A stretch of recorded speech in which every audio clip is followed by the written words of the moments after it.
কোনো কিছু আল্লাহর কাছে চাইতে হলে কিভাবে চাইতে হয়? অনেকেই আছে নির্দিষ্ট করে নাম উল্লেখ করে কিছু চায়, যেমন আল্লাহ আমাকে এই চাকরিটাই দেন, আমাকে ওই মেয়েটার সাথেই বিয়ে দিয়ে দেন, বা আমাকে ওই বিশ্ববিদ্যালয়ে চান্স পাইয়ে দেন।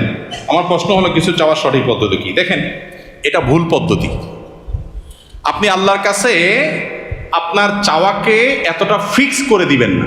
নবী করিম সাল্লাল্লাহু আলাইহি সাল্লাম দোয়া শিক্ষা দিয়েছেন সাহাবীদেরকে, আল্লাহুম্মা ইন্নী আসআলুকাল আফিয়াতা ফিদ দুনিয়া ওয়াল আখিরাহ। মানে কি? আল্লাহ আপনার কাছে দুনিয়া এবং আখিরাত উভয় জগতে কি চাই? শান্তি চাই। এখন শান্তি কি আল্লাহ লাখ টাকায় হবে, না হাজার টাকায় হবে, না 100 টাকায় হবে, না কোটি টাকায় হবে, না বিনা টাকায় হবে, সেটা আপনি জানেন। আমি কি চাই? শান্তি চাই, মনের প্রশান্তি চাই, মনের সুখ চাই। এই জিনিসটা আপনি আমাকে কিভাবে দিবেন আপনি জানেন। আমার শান্তিটা দরকার।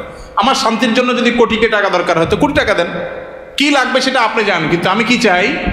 শান্তি চাই। এই যে ফাইনাল গোড়ার জায়গায় হাত দেওয়া, এটা হলো বুদ্ধিমানের কাজ। আর কোরআনেও আল্লাহ তাআলা শিক্ষা দিয়েছেন, আল্লাযীনা ইয়াকুলুনা রাব্বানা আতিনা ফিদ দুনিয়া হাসানা ওয়া ফিল আখিরাতি, যারা আল্লাহর কাছে দোয়া করে বলে, হে আমাদের রব, আপনি আমাদেরকে দুনিয়াতে কল্যাণ দান করেন, সুখ কল্যাণ ভালো দান করেন।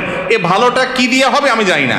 আমি কোনো মেয়েকে দেখে বা তার সম্পর্কে জেনে শুনে আমার মনে হয়েছে এই মেয়েটাকে আমার জীবন সঙ্গিনী করতে পারলে বোধহয় আমি সুখের সাগরে হাবুডুবু খেতে থাকবো, আমি বোধহয় সুখের আকাশে ভাসতে থাকবো এই মেয়েটার সাথে বিয়ে হইলে। বেশিরভাগ যুবক বয়সে শয়তান এ ধরনের পাগলামি মাথার মধ্যে চাপায়। মনে হয় যে এটার সাথে বিয়ে না হলে আমার জীবন পুরোটা বরবাদ হয়ে যাবে, তছনছ হয়ে যাবে, শেষ। ডিপ্রেশন, আত্মহত্যা করে ফেলতেছে, শেষ হয়ে যাচ্ছে, জ্বলে পড়ে মরে যাচ্ছে, বুড়া হয়ে গেছে, বিয়ে করে না কেন? কারণ তারে পাই না, এই জন্য বিয়ে করবো। এর চাইতে বড় নির্বোধ আল্লাহর জমিন আর দ্বিতীয়টা আছে কিনা সন্দেহ। যে তোমার ছাড়া আরেক জায়গায় বিয়ে বসে গেছে, আলহামদুলিল্লাহ, বুঝতে হবে যে তুমি অজাগায় গেছো, এখন তুমি জাগায় যাওয়ার চেষ্টা করো।